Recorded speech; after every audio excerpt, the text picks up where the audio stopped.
Blake's Buzz Live. Buzz, buzz, buzz, buzz, buzz, buzz. It's Blake's Buzz Live. Buzz, buzz, buzz, buzz, buzz, buzz. It's Blake's Buzz Live. More, hate less, read comics. It's Blake's Buzz Live. Buzz, buzz, babies.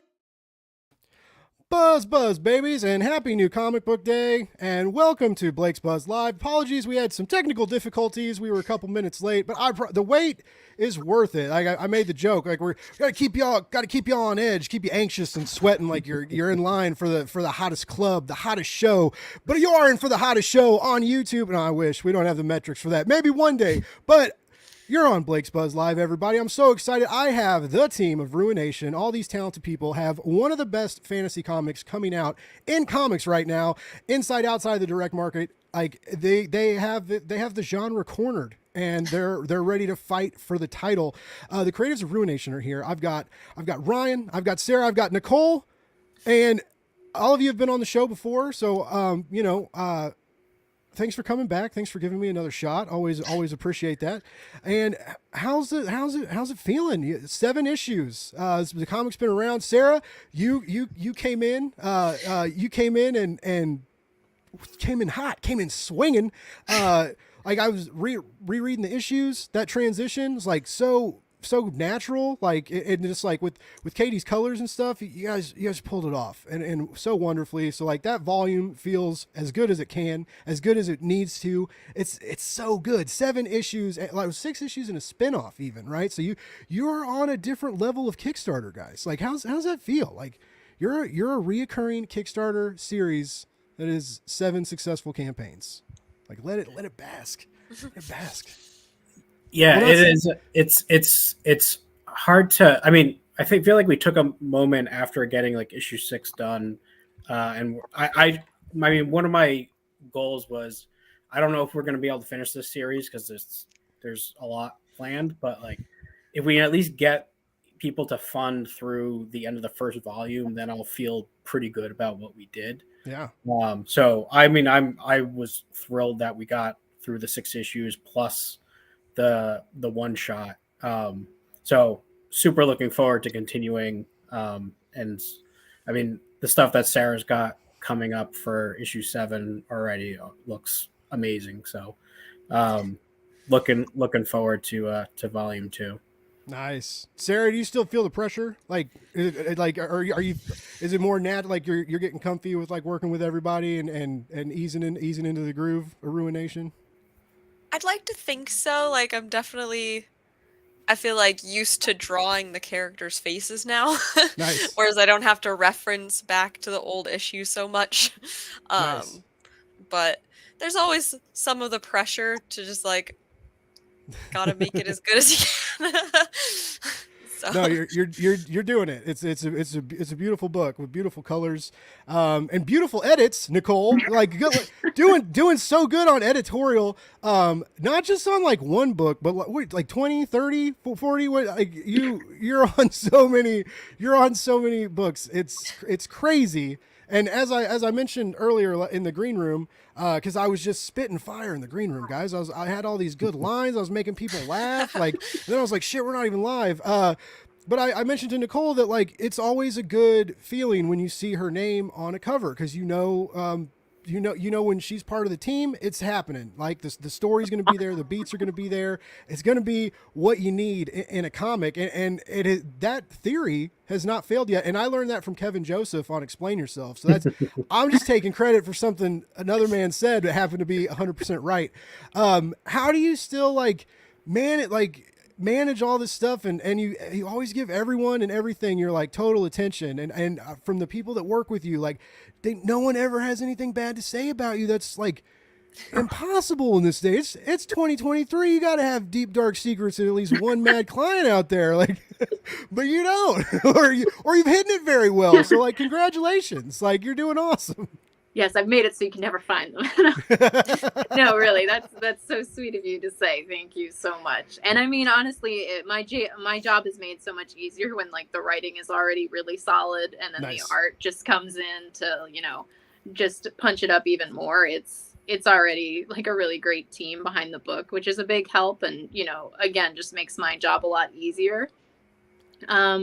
But yeah, it's been really fun to be on the book, and I'm really glad because I've been able to be here since like issue 1. Because I know with some of the other, as you said, dozens of other books that I'm on, I don't always get to start at the first issue. So it was really nice to be able to, you know, come in at the very beginning of Ruination and really see how the story and characters have developed over time, because it's really been something. Yeah, there's I mean, I don't want to toot his horn too much because he's got a big head already. But like Ryan's scripts are good, right? Like, oh my goodness, like he's like I love the dialogue.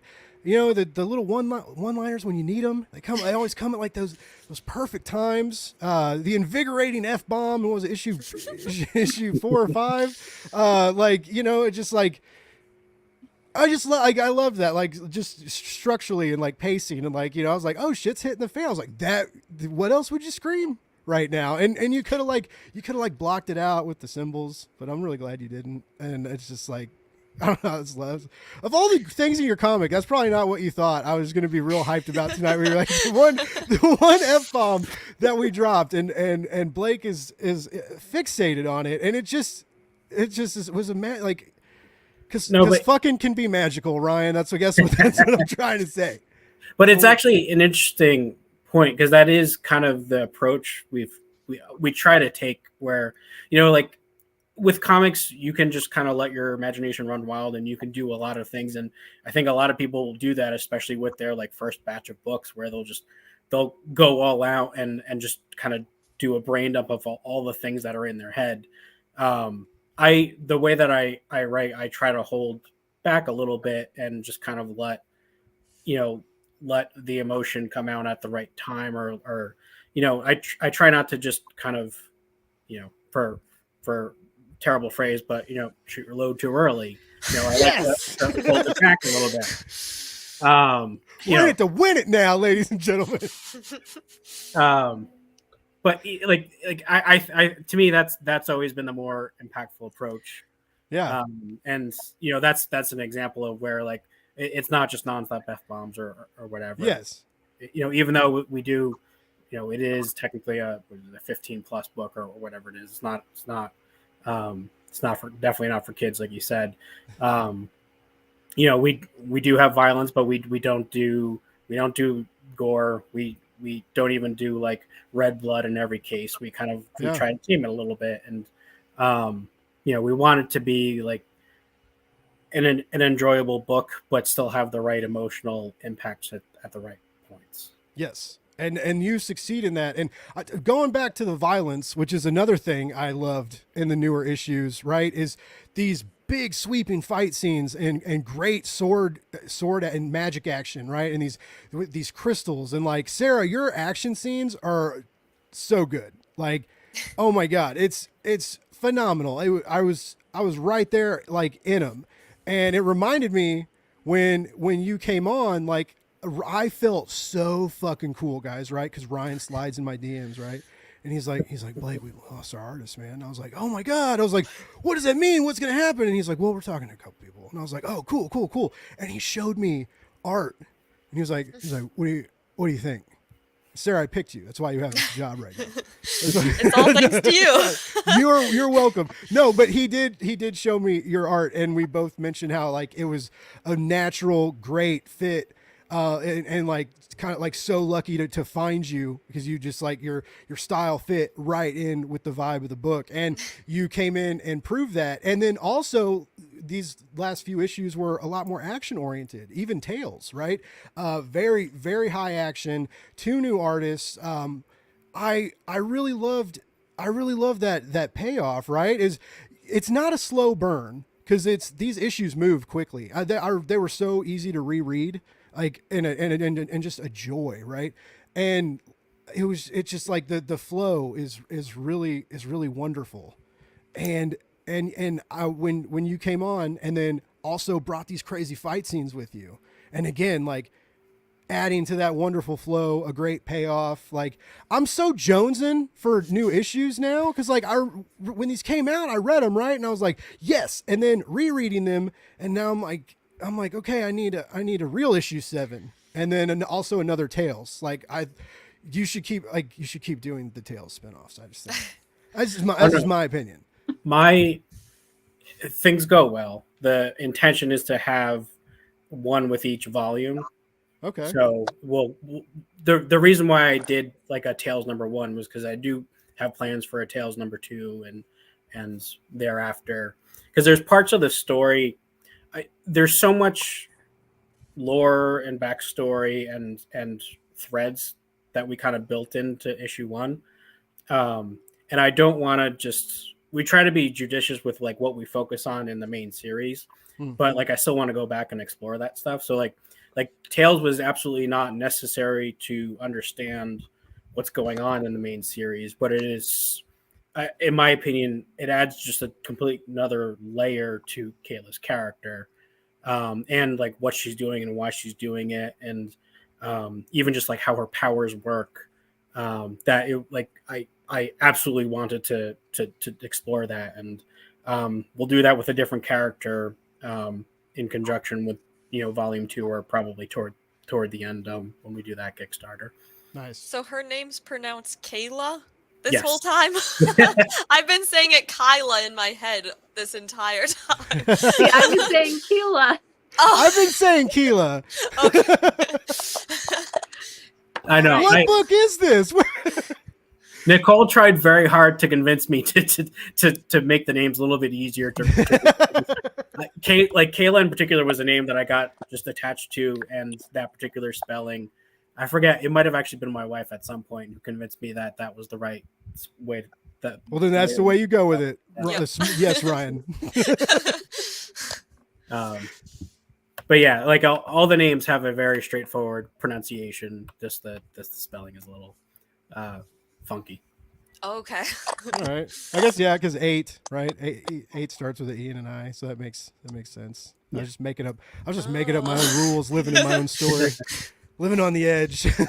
We got some comments. Sorry, people in the chat. I did forget about you. I'll admit it. I'm not perfect. I was wrapped up talking to some of my favorite creatives from one of my favorite comic books, and I was getting a little antsy, get a little hyped up, and I forgot about you. I'm sorry. What's up, Chaos and Comics? Good to have you. Mr. John Westoff of Part Time Comics is in. Thank you so much. Comics by the Bay. What's up? Thanks for tuning in. He said blushes back when we were talking about dropping F-bombs, and so, yeah, that would have been better if I showed that comment early. I apologize. But yeah.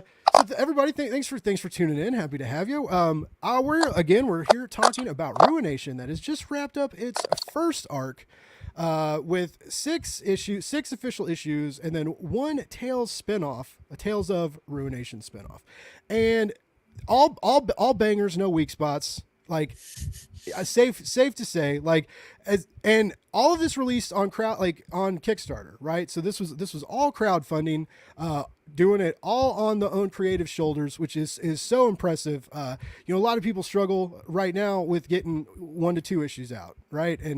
And you guys have a whole arc, which is great. And you're about to, the reason we're here finally, well, we've only been talking 13 minutes, so it's not terrible, but you guys are, I mean, soon-ish, the trade with the paperback will come out on Kickstarter. Now, are you guys, is any talks of like cool, like bonuses or possible hardcovers, or like, are you guys gonna go crazy with like some variants, like or like are you all like, Blake, shut up, none of this is planned yet? Like No, with volume 1, the intention is to do both a hardcover and a soft cover. Yes. So the hardcover will have a special cover for that, and then we've got, so with all 7 issues, that's about like 240 pages of just sequentials. Mm-hmm.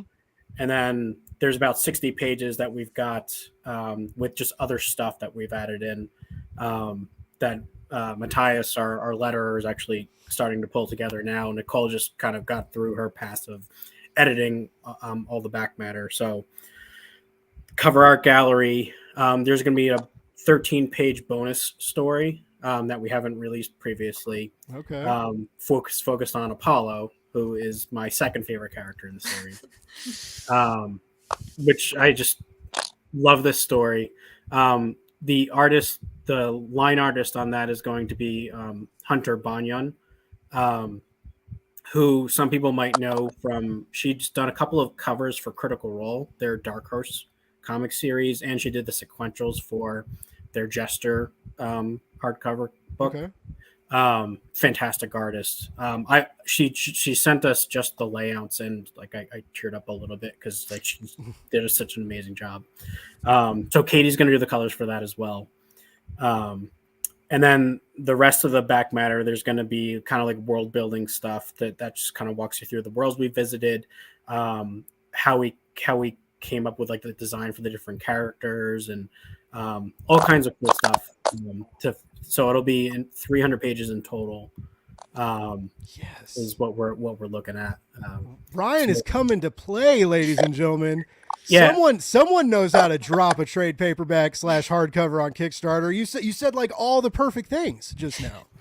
I felt bad because it's taken us so much longer to get to it, because I had always thought like, oh, it's a trade, we'll just throw together what we've already done and we can release it really quickly. But it's been, I mean, when we delivered the last Kickstarter in December, it was like right before the holidays. It was cold, so it's almost the end of April now, but like it just became this like beast that we just kept finding more stuff that we wanted to add because we wanted it to be a really cool book. We wanted it to be as complete as possible, and we wanted it to be something that like you can refer back to and stuff like that. So I think it's going to be an awesome trade. The cover art, the two pieces of cover art that we have, the soft cover was done by Kath Lobo, and then the hardcover done by Hunter. Mm-hmm. Amazing piece. I think the hardcover piece we've already shown on Twitter. Awesome.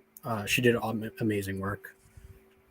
Now, Nicole, is this as an editor? Like, do you ever come in on, or like, do you help work the Kickstarters or anything, or do you leave that for other people? Like, I've always because I know editors work on Kickstarters in like traditional editorial ways, but like for a trade when like most of the story's already done and stuff like that, or like, do you have are you like puppeteering that too? In this case, no. Like, I'm really hands off with a lot of the Kickstarter stuff. I've sometimes had some creators, and I'll work this out with them, that'll want me to like heavily edit or add stuff to the campaign. Not usually run it, but I might edit things like the description or characters. I don't think I've ever really had to or been asked to do that for Ruination. In this case, it's mostly just working on, the scripts and things like that. Nice. Which I'm also extremely happy to do. So. That's dope. And I will say, I don't think since we were just talking about, I think I'm cutting out a bit, but since we were just talking about the back matter and stuff, I just wanted to say, I don't think I've ever seen more care go into the back matter than when I looked through the back matter that Ryan has lined up for this. Like, if you're a fan of like supplemental materials and like behind the scenes stuff, I think people are really going to enjoy it. That's exciting. That's it, man.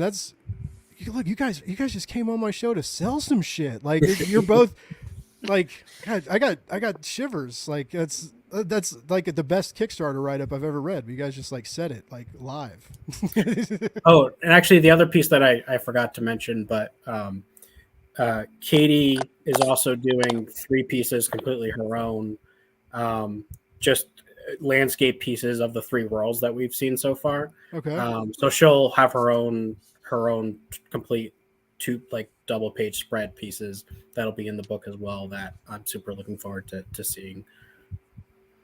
That is awesome. That's Sarah. What's it like drawing, like seeing your art, like done? Like, her colors blow me away. It reminds me of like, it's like Jen Bartel came by and like sprinkled like some of her awesomeness, and like it's that kind of like that vibrant neon palette that just really makes so many of these scenes pop. Even the heavy action scenes, the highly emotional scenes. It's always so bright and crazy. Like, I've heard like when you see the art previews when you're a creative team, right? When you get those emails, it's like one of the best, and it's usually it's part you too. Like when you send the pages off, but like seeing your work colored and then coming back like we're seeing in the book. Like, is it? Are you ever just like, holy shit? Like, because I would freak out. Like, it's so crazy. Yeah, like all the time. Honestly, I'm not like a big colorer, so colorist. So whenever Kaytee says her like, "Oh, I uploaded this page," it's always so cool to see because like she always takes the page away I would never have like dreamed of it going, like, but her palettes always bring like so much life. I don't know. I don't want to talk like give away spoilers, but my favorite one of we just did issue 7, and there's like this world that she went like with a stormy color palette that I was like picturing everything like bright skies and blue, but she went stormy and it just like made it a whole different scene. Nice. It Wow. was So really cool. she like you lend your creative control like to you guys really do share like all the elements because that I mean that's a big change. Like that's exciting that you guys can like go with that. Sarah, do you like Ryan's scripts like are like do you ever or is he like real tight, or does he give you room to like play around? Like I'm always interested when I read like good fight scenes too, like how choreographed it is between like the writer and the artist, because there's so much like flow and I always wonder if like every artist can like fight really well. Like you're all secret ninjas, so like the secret moves and like how they like land on a page, or if like the writers like go like these huge like bullet pointed like execution style like moves and descriptions like to follow through. Like how do you guys work those big scenes together? I think Ryan lays them out. I wouldn't say like there aren't just like huge walls of text, but how he lays them out, it does like step by step tell me like kind of the swings, like it does lead you through kind of a choreographed fight, which is cool and makes my job easier. So it is very cool. Nice. Do you ever like do you guys ever like not agree, like Nicole too, like, or has it been a pretty cohesive experience? Because I feel like there's like a lot of good chemistry and stuff, but like is there all right, let's be real guys, any problem children among Nicole and I will never team? agree on the Oxford comma. Who's for who? I hate the Oxford comma, and she's always adding it back in. No, it's so perfect. It's stylistic and provides like a seasoned knowledge that I don't want to give up. Like that Oxford, it says a lot. It does a lot. It's performative. It changes the outlook of the entire page if it's there or not. As long as you're consistent, I'll forgive you eventually. No, I feel like that's the level of stuff that Nicole and I usually disagree on. Like they're like every couple of issues we'll have like one grammar thing where we'll go back and forth over email. Like, no, this doesn't make sense. Like, no, really, this is what I mean.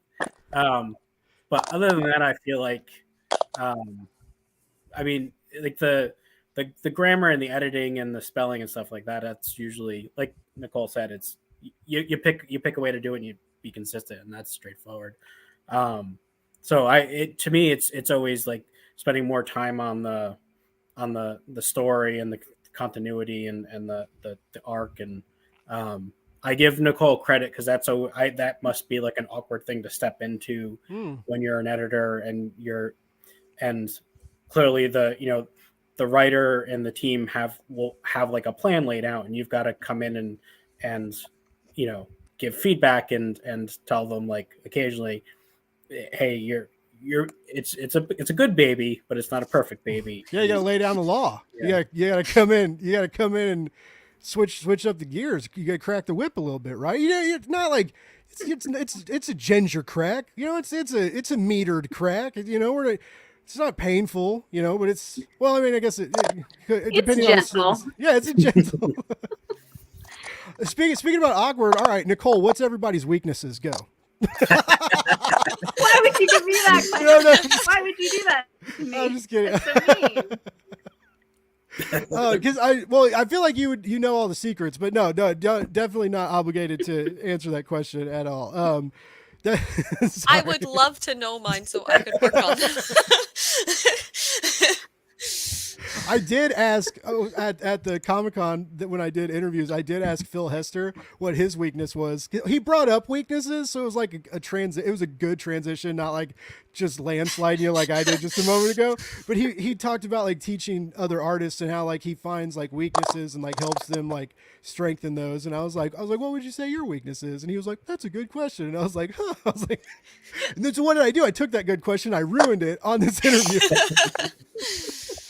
But you know, the things we do for viewers. No, but it is, editors do really impress me because first of all, like I mentioned earlier, you're working on your own stuff. You also have your own books that you're releasing and in the midst of working on. And so just like to keep that level of self-control, like when you're managing your own schedule and managing like other people's schedules in a way, and like staying on top of like all these narrative tasks with all these different clients with your own stuff, like I'm freaking myself out talking about it right now. I'm like this sounds awesome but fucking terrible at the same time, right? Because like I'm like being a comic book editor would also be another one of those cool jobs I think to have, but one that a lot of people don't realize how much work goes into, right? And I'm guilty of this myself, right?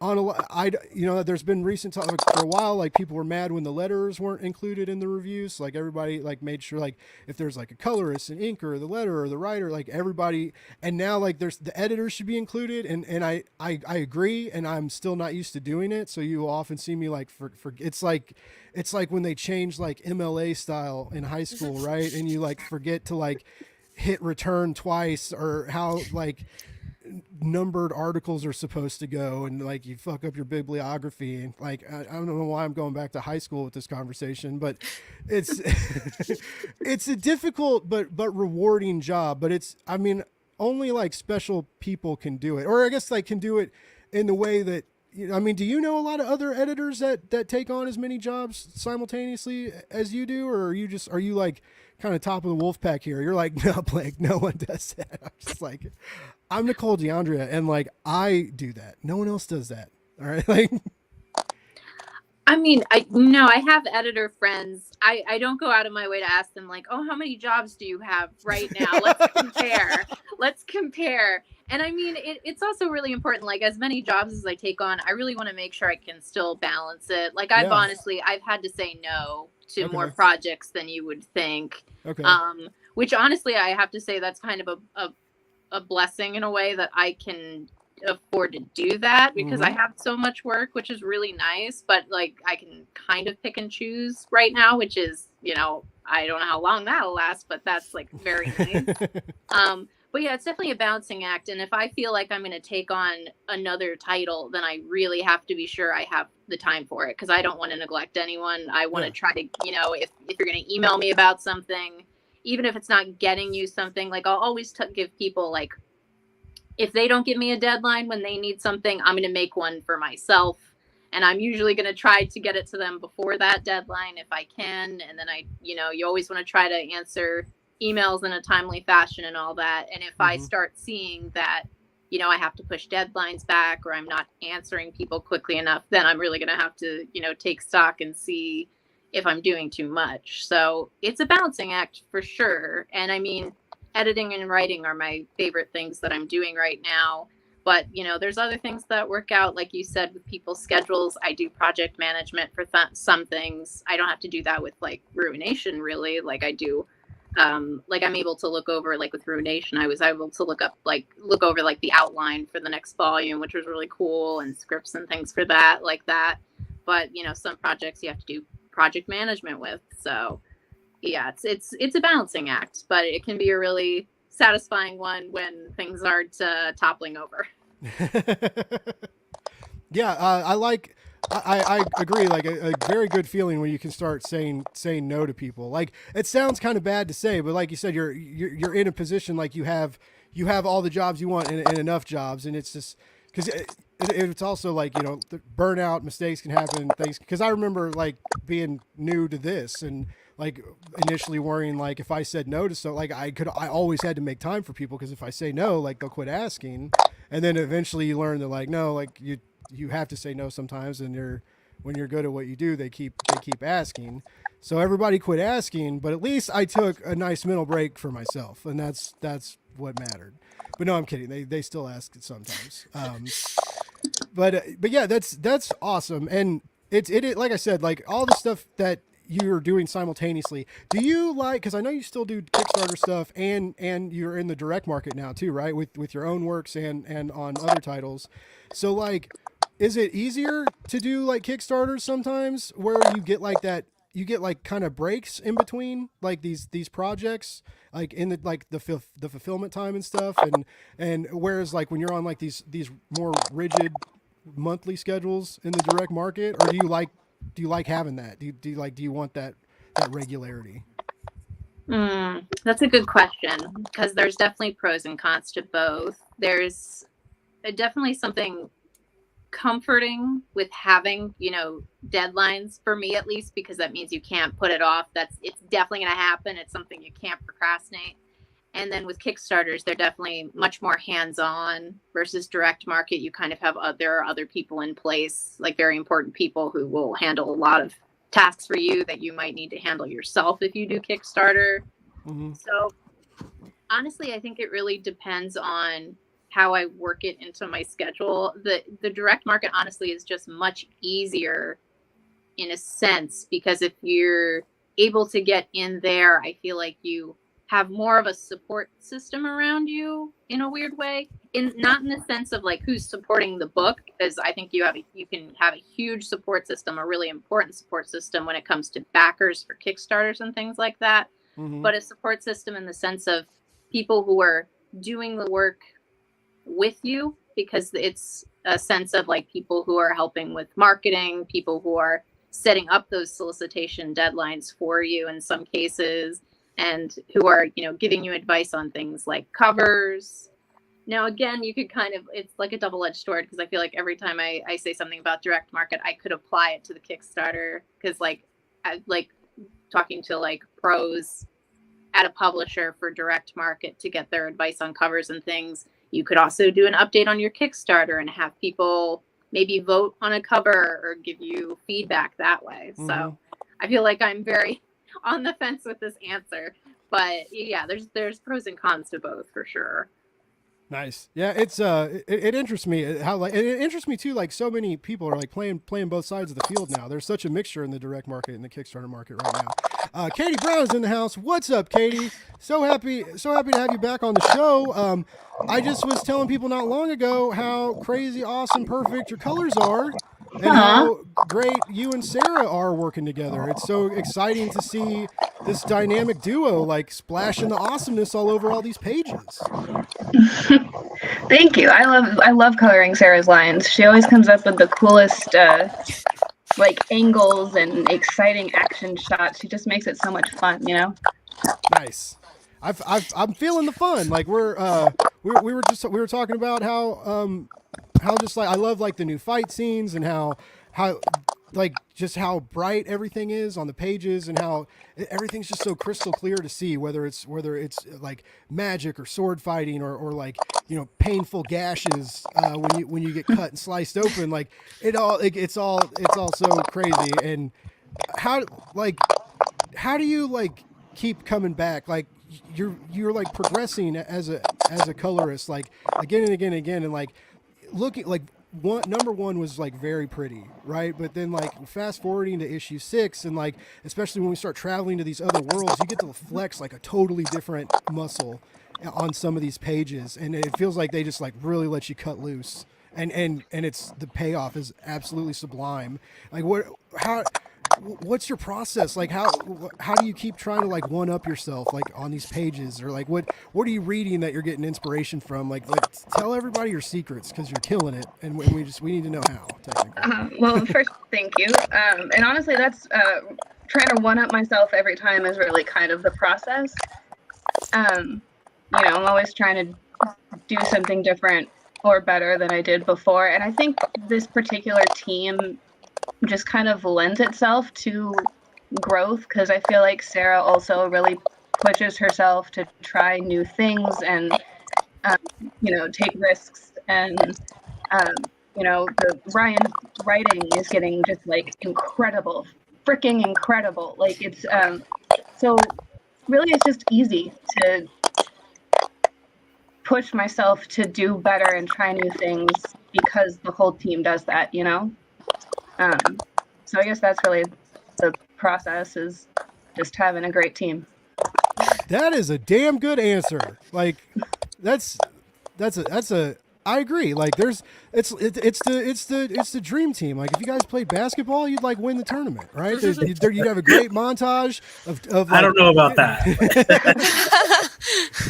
Like team Ruination would go all the way. No doubts. But I love, that's so cool to hear about how like wonderful you guys vibe and work together, because that's part of like another different element to Kickstarter, right? Is sometimes these creative teams, you guys are stuck with each other a lot longer than sometimes traditionally in the direct market, right? And not that that's a bad thing, but the longer you work together, you develop, like you get to know each other, you see how people work, and people get more comfortable like bringing ideas and stuff to the table. It just happens, this organic, natural phenomenon, which turns into the beauty of comic books, right? And I like that's it's cool to know that's real and not just this thing I made up in my head that sounded good, right? Because you never hear anyone say, no one's gonna come on my show and be like, yeah, I hate working with this fucking guy. Like it would make for good ratings maybe, but like no one's ever gonna do that.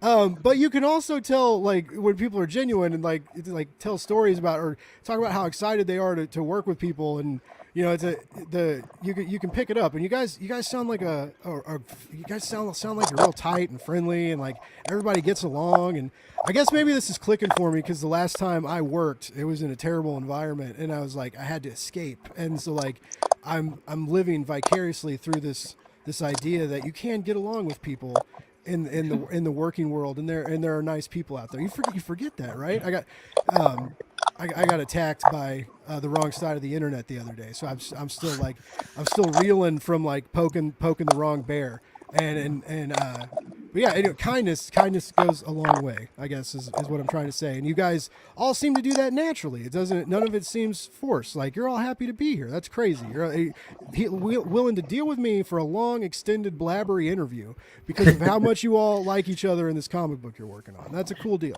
It's a cool. Well, like, two quick things I'd say about the everyone kind of clearly growing over time. I think a lot of that comes too in that we will look for ways to kind of like set each other up and get like this is not like a throw the book over the wall and you don't know what goes on after that type of project. Like Kaytee, Sarah, and I have an ongoing Facebook message chat where we're like every time Sarah does a page, Kaytee sees it. Every time Kaytee does a page, Sarah sees it, and we go back and forth. And then if there's something weird and I'm not sure about it, I'll sometimes just go back to Nicole and say, "Hey, sanity check. Does this make sense to you?" We all want each other's input, no matter what the stage is. And it, there are some people who are very territorial who will say like, these are my lines and they are sacred and colorists, you should stay away from them. Color within them all you want, but don't touch anything. And like, that I know that that's not the way that Kaytee likes to work. And that's the good thing about having like a consistent team over time is, like when we had the line artist switch, like we actually went through an interview process and we knew like, all right, this is how Kaytee and I like to work with people. So we went and asked Sarah and the other people we were talking to, like, hey, are you cool with this? Like, are you cool with, Kaytee having input in these things and changing things in this way? Or, are you okay with this type of work environment? And not everyone is, which is totally fine and fair. Same thing, same thing with like just even the way that I write the scripts. Like when we signed Hunter up to do the lines for that like 13-page short that's in the trade, she like very worriedly asked me like, hey, I don't want to insult you or anything, but like, is it okay if I change a couple of things based on your script? And I was like, go for it. Like, don't worry about it. You don't have to be nervous. Like, let's talk about it. But like, I'm totally cool with it. And, as long as we're all on the same page and we still get, the story told, I want your input. That's, some teams work that way, some teams don't, but like, it's awesome when you have a consistent project, like with these ongoing series, you can kind of figure out how you like working and just kind of find all the people who also like to work that way and get them onto your project. And just makes it this process so much easier and much more fun. Nice. And because I remember, like, I mentioned earlier about when you had to find the new artists and stuff, and how worried you were, and like, and I could tell then. I know you probably, like, I'm just bringing up like fun times. You're like, oh, Blake, I was just talking about fun. This was not a fun time, but like it was, like, you could tell like how it broke my heart, like, because you could see how like worried you were and stuff. And at the same time, I was like, I knew that Ruination was going to be like in a good spot because of how worried you were. Kind of, I was like, dude, this dude loves this book so much, and like like, I don't know, like it was interesting, like an interesting way to look at your stress through that time, and like, but it like it just, you didn't give up. Like, there wasn't like any finality. You were like, we're gonna keep going on, and then I think the end product is like in an even better place, honestly. Like, it looks so good, and I'm really, when you all were like sneaked like some words about issue 7, I got all super excited, and I was like, oh man, like, there's the trade's gonna come out and the new issues are being made, and it's just like the train's running, and it's so cool because indie comics are fucking crazy right now. Like, so many people are going to Kickstarter, and there's competition against the algorithm, basically, right? It's not like competition against other creatives. It's just there's so much content on Kickstarter, like so many things can get lost now, and we've all like gotten used to like Twitter as our main like shouting post, right? And sometimes that doesn't work as good as it used to anymore. Like, even if you pay $8 for 2 months, and then you're like, okay, this wasn't a good idea. Like, I was trying to get more eyes on my podcast, but fuck me, I guess you got me for $16, motherfucker. Anyway, sorry, but but we've seen some stuff in the direct market, and with companies having like financial issues and stuff, and you guys are on Kickstarter, moving strong, like with a great audience that's following you from like issue to issue. Do you still get like the jitters though during the campaigns, or do you kind of know, like after number 6, where you like, all right, like you're taking bets on like when you fund, like 48, 72 hours? Wait, like what's the pool at, guys? No, I'm always a wreck, especially like the first few days. I mean, part of like, I think it's actually good to talk about, because I feel like everyone sees like the good and the fun stuff. Yeah. But like, yeah, I had never dealt with an artist change before. Like, that's a perfect example of a thing that, like, if you're a creator and you're trying to do a continuing series, like, that is a stressful event. And if you've never dealt with that before, and you don't, there's you do your best, but you don't want to kill your series, and you don't want to do something that's gonna, you never want to make the wrong decision, and there's going to be lots of stuff like that. And I'm very thankful that I have the people on this call and the other creators that I talk to, who are awesome sounding boards for these types of things.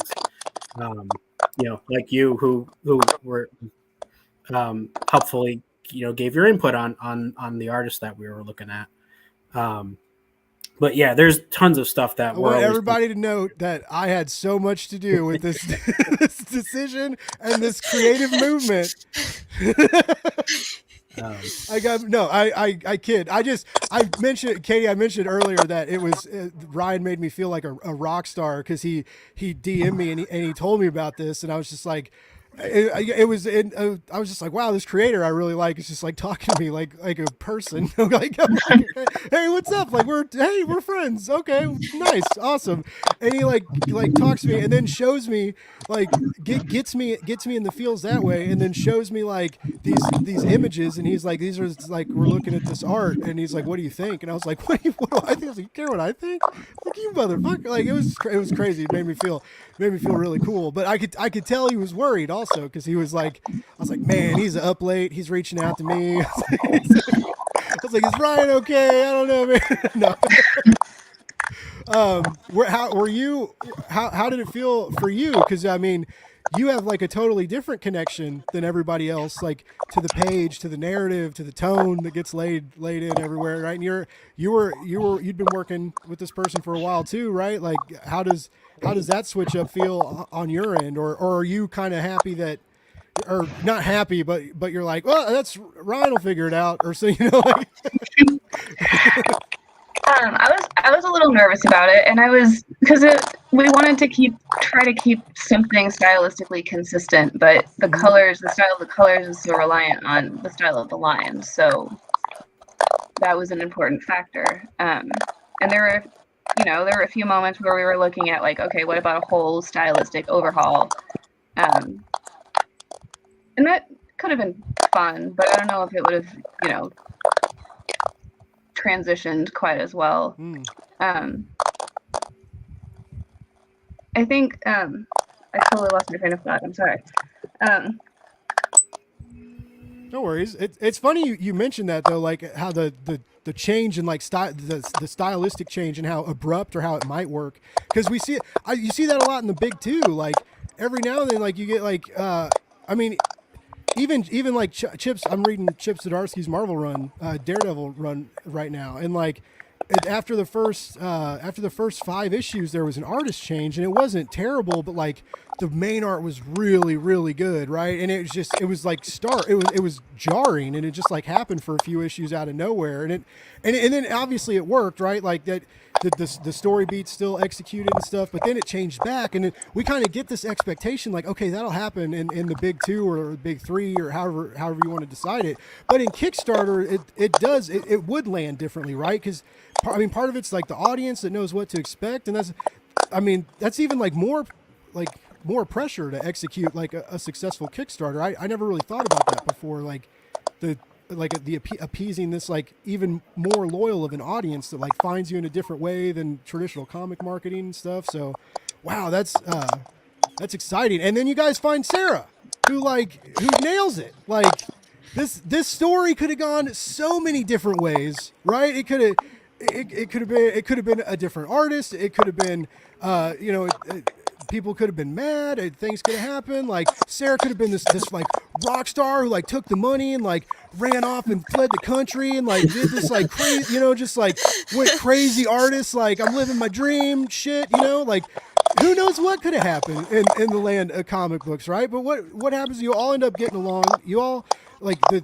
vibe happens, the pages come out, like it still feels just like Ruination should. It still feels comfy, like you slide right into it effortlessly, which is it was a feat to see pulled off. And again, like it's not that Sarah's art is a clone either. It's very much a new style, but it's just a style that works so well with the narrative. How did you guys?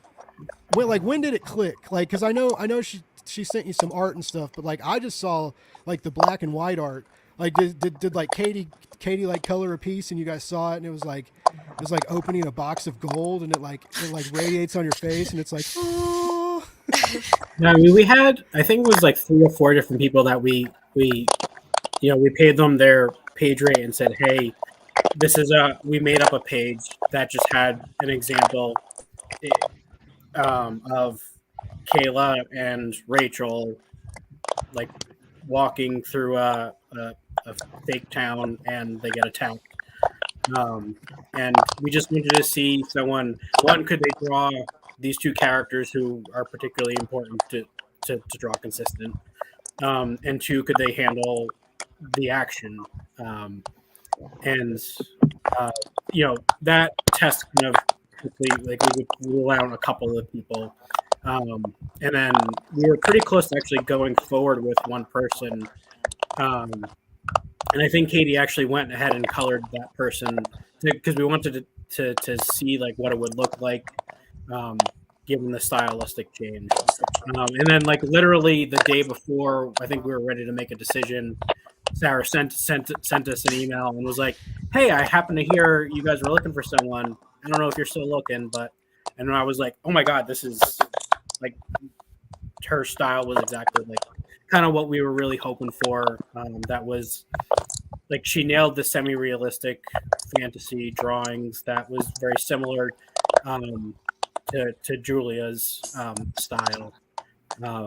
But you know, like you said, she still has her own style, and it was kind of the perfect transition to get us through the end of that first volume. And now that we're on to the second volume, where all the characters have different looks, and you know, time has passed a little bit. Now she's a little bit freer, thankfully, to kind of just draw everyone as she would on her own. And I'm excited to see what everyone thinks of issue 7 when it comes out. I mean, we've been sharing tidbits on Twitter. I think people have seen a couple of scenes like Dante's new look and Kayla's new look. I think it looks awesome. I love the job that Kaytee that Sarah's doing on this new volume. See, that's crazy, dude. Because that's when I was talking about the.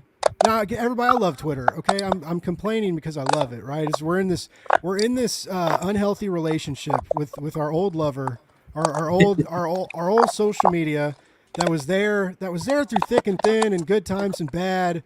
When you shouldn't have said stuff on it, and when you really should say stuff on it, it was there forever, right? And now it's drunk all the time and might be buying crack cocaine in weird alleys. You know, you never really know what Twitter you're going to get every day when you log in. But long story short, I don't ever see your posts ever.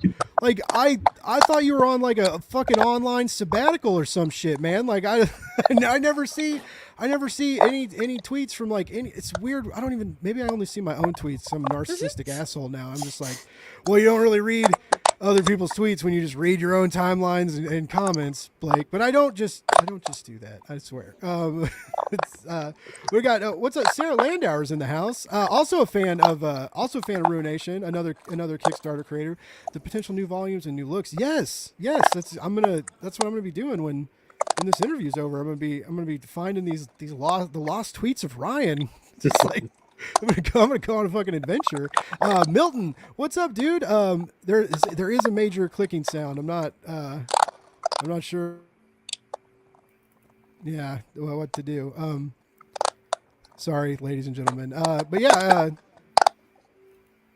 Anyway, I lost my train of thought. That just happened. The clicks took me away. But yeah, I guess I can ask. Like, is there a date? Is there a date for this trade that you also wonderfully pitched earlier that we can expect as eager, antsy Kickstarter warriors, like awaiting the sign up campaign or anything like that? Yeah. So the sign up page is up. If you go to my Twitter, it's the pinned tweet. We were hoping to launch in May. I think it'll most likely be toward the end of June at this point. Just given some time we need to finalize a few things, but I do think this will be a quicker campaign, so I think we should be able to actually ship within a few weeks of finishing the campaign, so it'll be relatively quick. And then in terms of post the trade, I think the intention is to do 7 and 8 or 7 and 8 and 9 together. Oh, wow. We're almost completely done with 7. If God willing, I will be sending scripts for 8 and 9 to Nicole next week.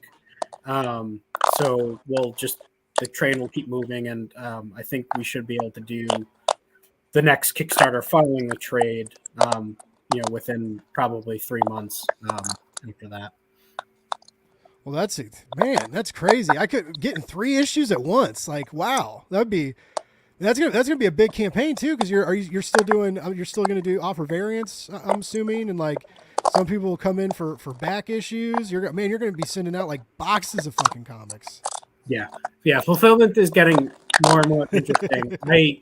I am trying to finally sit down and get like a website and a web shop set up so that people can buy things in between. So if you want to do the catch up, you might not necessarily have to wait for the Kickstarter, but that's the goal. We do have a ton of I know I mentioned this to you offline, but we do have a ton of cover art commission for issue 7, 8, and 9 already. Happy to share that too if you're interested. Yeah, if you like, whenever you feel like it, share your screen and show the goods. I've been feverishly awaiting the reveal. Yeah, so all right, we will give this a shot to see how this works.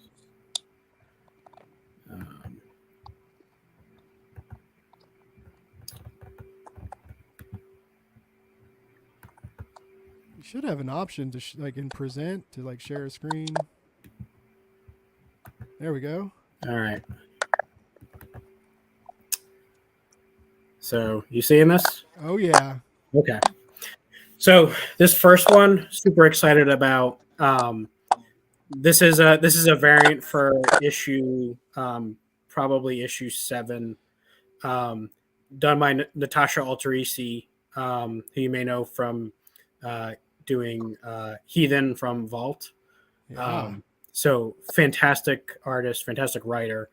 Was very, very kind enough to do this awesome Kayla Apollo cover, featuring them in the world that Sarah was kind of hinting at that you see in issue 7, which is kind of a water-based world that you see Kayla and Apollo visit. Fantastic job that she did. Next one is Emma, who did the concept art for our characters. We've been having her do a lot of crossover covers between Ruination and our other series, Curiosities. So this is another crossover cover featuring Rachel not very happy with her time at the Academy in issue 7, and Penn from our other series, kind of looking back at her from the other side of a portal. This next one, wow. We've been looking to get Fellhound to do a cover for us for a very long time. And finally things panned out. So this is probably going to be an issue 9 variant cover, featuring Nairi and Kayla. She did amazing work on this. We love the way this came out. That's one of the best covers she's done. I would say that right now. Like she's leveling up hardcore. Like I loved Rao and stuff, but like this is just like, I don't know. This looks totally different. It looks, you know what? It kind of looks like we were all watching Gundam Witch from Mercury, and it's got that, I don't know, it's got that energy in it that like, if people, I don't know, maybe I'm crazy, but it's got like, it reminds me of that animation style and the color. Yeah, it's so good. Oh my god, I can't. This was cover. Yeah, this was super fun to work with her with. Kaytee, I know I mentioned this before. Kaytee does a lot of work with me. Essentially, Kaytee art directs all of our covers nowadays. So we spent a lot of time going back and forth on layout and just even little details about like Kayla's hand placement and all that stuff. And I love the way that this came out. Yeah, that's perfect. So this next one is also a crossover cover that Hunter Banyan did. This will be a variant for one of these initial issues. She's amazing. She does amazing cover work. That's nuts. That's it, man. And this is all issue 7. This issue 7, 8, and 9. 7, 8, 9. Okay. Variants, yeah. Wow. Well, that's what I said. You're going to be sending out a shit ton of. Your fulfillment's going to be rough, buddy. If you do those 3 issues simultaneously, like I want you to. I think that's because I would love to get 3 instead of 2, right? Everybody would, but that's gonna be a lot. Yeah, I mean, I started doing it because we have a decent number of international backers, and okay, okay, they they really like getting multiple issues for the Yeah.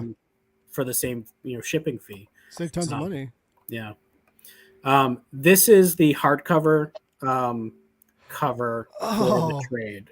Yes. You're gonna get some money out of me, sir. Oh no. This is dangerous. This is also by Hunter Banyan. We were super nervous about this because group covers are hard to do, and it's hard to find the right artist to do them. She nailed. I mean, Kaytee and I kind of laid out a few different concepts, and she nailed this. She took it kind of in her own direction a little bit, but I particularly love the stance of Rachel here. She just looks like such a badass. But yeah, this is such an awesome cover. Dude, these are amazing. Where you like, oh my God, stop it. You're gonna so this is the soft cover. Kath Lobo, who's did a cover for us previously. Another awesome group shot. I mean, she nailed this. We love her style. Perfect group shot cover. Dude. Yeah, both of those. That's going to be a hard choice for some people, hardcover or soft cover, because those are both really good. This one I've shared previously on Twitter. This is so cool. Laura Helsby. Kaytee and I had this kind of running joke that evolved into we should do a what if cover showing our characters as if they were in a rock band. And we had also separately on our list of artists that we wanted to work with, Laura had been there for a while, but we just didn't know all right, well, how can we bring her into our fantasy world? And this just matched up perfectly, and she did. I love the little Kaytee and Laura. Kaytee colored this, by the way. So many little nice little details and call outs to the story. Kayla's drumsticks and the shadows being her short swords. That's sick. Rachel's shirt being peace, love, rocks. I love. But yeah, there's a lot of nice little details on here. This will be a variant cover on one of the issues. I'm not sure which one yet, but who came up with the band name? It's actually it was actually it became a running joke because I think Kaytee was trying to explain something and mistakenly said the phrase chromatic abrasions, meaning something else. Yeah, I can't spell for shit. That's really the problem. That's all it is. And then it became a running joke. Yeah, we were talking about chromatic aberrations. That's what it was. Okay. Because we were trying to on the fairy world you see a lot of what we call it glitching, where the world starts kind of breaking up, and Kaytee was trying to pitch how do we make that look, and she called it chromatic abrasions, and I was like, I thought that was an art term that I just wasn't familiar with, and I was like, that sounds that's really metal, that's an awesome awesome term, and we just kind of ran with it over time. But you should have went with it, Kaytee, and just drop some fucking art school theory on him and be like, oh, chromatic abrasions, yeah, that's, and then he would have gone on when you guys are all famous and you're all doing these big projects and you're all writing essays in the back of your big fancy hardcovers that come out later, and then Ryan will say something about the learning chromatic abrasions from Kaytee Brown in it, and you'll be like, they're not even real. It would have been the best ruse. This next one is the main cover for issue 7, Rio Burton. Oh my God. Who does all of our main issue covers. Yeah. We absolutely adore working with her. So smart to have her on do your main cover work too. Another creator that's just out there killing it, especially in the Kickstarter scene, well known in the Kickstarter scene too, Fellhound. These names started in Kickstarter, and when you got them on a variant, it's akin to saying we have a Liana Kangas variant for this issue. it's just that like prestige comes with it, and it like it almost like guarantees the success of the campaign. Now all of them will be like, no, Blake, it does not. Don't say that, but it kind of does. Like it's like Lane Lloyd. Like when I see Lane Lloyd variants in campaigns, you know you're in a good place. You're like, this person knows their shit and knew who to like pick and like hand select to like get to a lot of us that are like those Kickstarter regulars, and then slide your way into our heart with a great series and then you drop these like series of crazy variants, and it's like it's a marketing ploy, ladies and gentlemen, and it works. It's working too well. These covers are insane. And I think this is our last one. So speaking of up and coming people, this is Tango, who you might have seen come up on a lot of Kickstarter work, and I think they are also doing a lot of stuff with Scout. Nice. I think they've got a couple of things. So yeah, fantastic cover. I think this will be issue 8 or 9, but Dante and Jalen, fantastic work that they did. How hard is it? Because I know you like your variants. Okay, how hard is it for you to keep your trigger finger calm when there's all these metal variants now? Yeah, I mean, nude variants, say what you will about them, like do really well now on Kick. Like oddly enough, like these with like the adult market for comics is taken off, but even in like a lot of regular comics now, we have these like a series of adult not safe for work covers.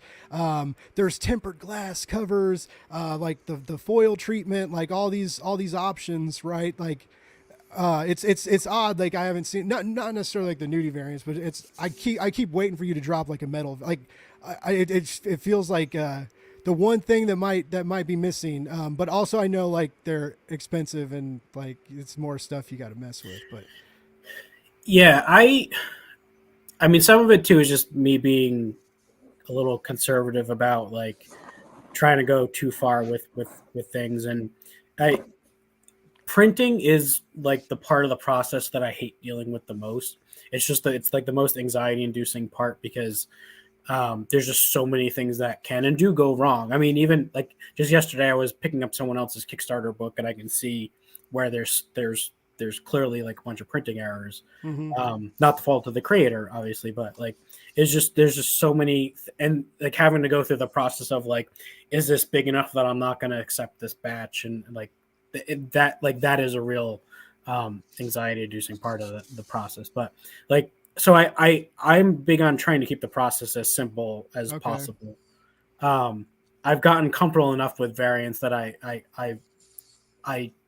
probably go a little crazy with them just because I like doing the art, and it's super fun to do it with Kaytee now that I have someone there to kind of like back me up and say like, no, this isn't working, and kind of bounce ideas off of. So like literally we knew we were going to have a little bit of a gap between issues 6 and 7. So we're like, hey, let's go crazy with the cover. So that's why we have all these done now. But yeah, I also try to balance it with the Kickstarters. I don't like campaigns where you go and there's like 50 different options that you have to, like, I'm one of those people, like I back enough Kickstarters that like I don't have time to sit there and like read the entire page and look at all the options. If I can't figure out like what I'm going to pick within like 5 minutes, there's a chance I'm going to forget about, I'm going to save it for later and then forget about it. Yeah. So I just assume that everyone else is that way, and I try to keep it to like 5 to 10 options max. So I think we are all the same way, because I would never admit that until now, but I scroll through the Kickstarter pages too, man. Yeah, like I mean, I'll go back, but like the first thing I do is I scroll all the way through them, brush past the images real quick, and I get to like the price list to like look at to check the digital price real quick and see if there's an early bird, if I have to like back right now. Like that's the first thing I do, man. I scroll through everything, and then after I see that, I'll like scroll back up and go back through it. But I just thought I was weird. Well, I'm not alone. I learned it from, because I also used to back a lot of board game Kickstarters, and those are definitely ones where people will have too many options, and it feels like you've got to take like like study a course just to learn like which is the right thing to back. And I feel like comics shouldn't be that complicated. Like, or like when you have to leave a note in the comments about like which thing you really wanted if you select this package, and then just manually add $2 and leave us a note. Like, I live for that shit. Like I want to be the person who like sends out the like complicated Kickstarter updates, right? Like getting really excited about like, hey everybody, like we got this ready to go for you. Just like log in here and then like take these like 5 steps. But you know, I mean, first of all, if anyone ever, I'm always willing to do that if someone has like a one-off thing that they want. I'm an asshole. You give Ryan, he's a good salesman. I'm not. He has the patience and the charm for you that I lack. But I would much rather do that like one-off thing for like the one person who actually wants that. Yeah. And have another tier that only one person backs, but everyone else has to go through and read like what's in it just to confirm that they don't actually want that one. Like, you know what I mean? Yeah. I want people to only have to read like a few of them. And I always try to like bundle it out like, here's the tiers for people who have backed us before and don't need catch up. And here's the tiers for people who need catch up. See, it's funny because I've seen like in the comments, and I've seen people like add tiers, like, and when they're like, hey, can you like, I just want this, this, and this, or like put this as an add-on or something, and they're like, oh yeah, I'll edit that, and like, and then you'll be able to do it.